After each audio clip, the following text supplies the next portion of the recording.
Soldiers entering Fort Drum in New York often stop at this Dunkin' Donuts.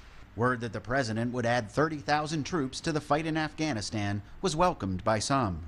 Definitely would have helped to have a lot more people on hand, especially, infantry units.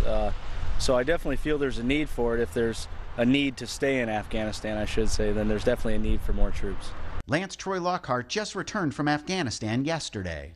At my level, I'm not what you call a big thinker. I'm an executioner, so the people that do all the big thinking are the ones that make, the ultimate decisions whether we need to stay or not, and we just have to put our trust in our government. NIKI ORSO is 6 months pregnant. Her husband has done tours in Iraq, and she fears he may soon be sent to Afghanistan. So hopefully he'll be here for at least 3 months after I have the baby, and then I'm going to be worried.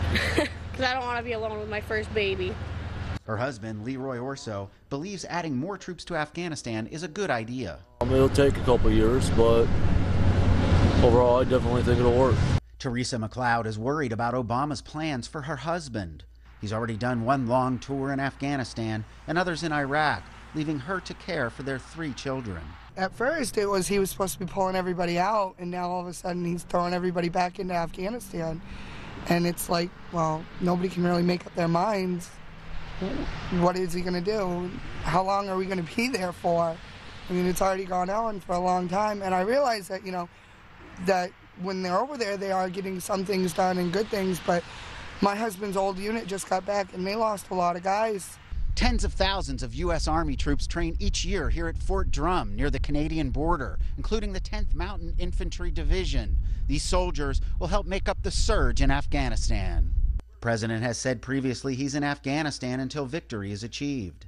It is in our strategic interest, in our national security interest, to make sure that al-Qaeda and its extremist allies cannot operate effectively.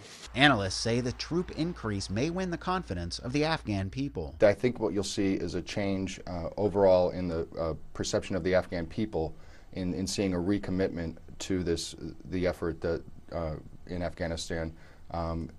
For years now, for the most part, people have been sitting by waiting for the eventual day when we are going to withdraw.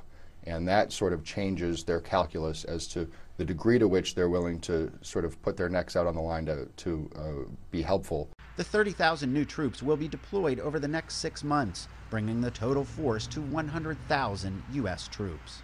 Ted SHAFFREY, The Associated Press, Fort Drum, New York.